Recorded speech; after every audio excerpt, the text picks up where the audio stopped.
888, liūto vartai, magija, norai, svajonės, rašyk, pildys, viskas įvyks. Nu ne. Ir šiandien turbūt prie dangiškosios kanceliarinės vaistinės išsirikiavę visi, kas netingi, kad gautų stebuklingą piliulę. Nu, ne tam šita skirta diena. Geriausia, ką galima tokią dieną padaryti, tai rašyti, pasižymėti savo pokyčių norus. Kaip aš galiu savo padėti atsikratyti tam tikrų dalykų, kaip aš galiu keistis. Idealiausias laikas dirbti su savim, pažinti su savim. Ir tai netgi galima argumentuoti tiek numerologiškai, tiek astrologiškai. Kadangi mūsų įtakoja, vibruoja dangaus kūnai, tam tikri dalykai.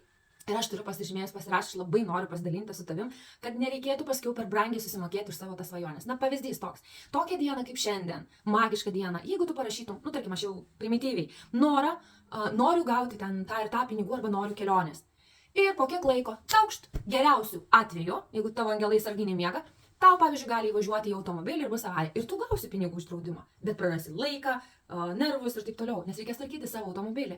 Blogiausiu atveju, tu įvažiuosi į kažkieno automobilį. Ar tau to reikia?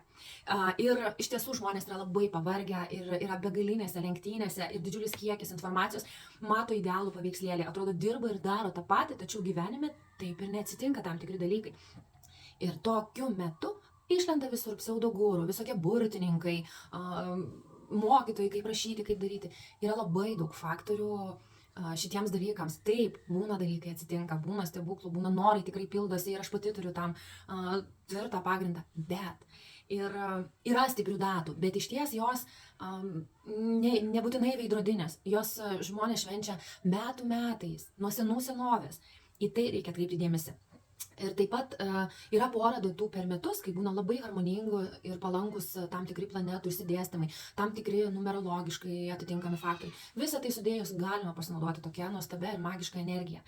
Ir dabar, jeigu kalbant logiškai, argumentuoti, šita diena gana sudėtinga ir, pavyzdžiui, kokie noro rašymai gali būti, kad mėnulis, kuris atsakingas už mūsų veiksmą, judėjimą, emocijas, pavyzdžiui, nuo 11:40 iki 12:32, jis yra tuščios jėgos, jisai tuščias. Tai kokie norai tuo metu?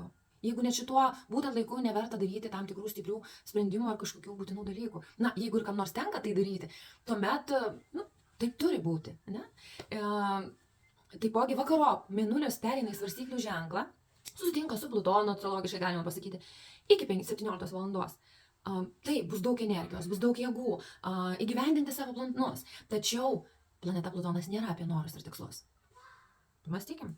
Toliau. Po to mėnulis susijungia, visi girdėjot, yra juodasis mėnulis Lilith. Ir veiks mus beveik iki pat nakties. Tai kokie norai gali būti? Ir tamsioji žmogaus pusė, slaptosios įdos, tai va, gyduliai, troškimai, kaip aš sakau, gali velnės timtelti už uodegos, ir ką tada? Tada, kaip mano minėtam pavyzdį, gaunam tam tikrus norų išsipildymus, bet kokią kainą už tai susimokam. Kodėl būtent apie tai kalbu? Kadangi tikiu, kad esi sąmoningas, esi nuovokus ir noriu, kad tikrai nutiktų patys geriausi ir gražiausi dalykai. Ir nereikėtų paskiau sėdėti susiemus už galvos ir galbūt. Ir tas pats posakis, svajokite atsargiai, nes svajonės pildosi. Tai va, ir sprendžiant iš viso to, ką pasakiau, mąstyk pati. Ar tau reikia to, ar tu nori to. Ir tik niekam nepersiusk šito jokių būdų, nes tu taip gali atkeršyti. Tegul jie rašo tos norus. Ir tu pasieksi savo. O su pačiais mylimiausiais ir artimiausiais pasigali bėgti tą temą.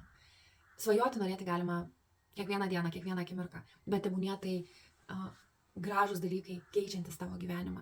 Nes kai tu pasikeisi pats, tavo gyvenime pildysis tai dar net nespėjus tau apie tai pagalvoti. Taigi,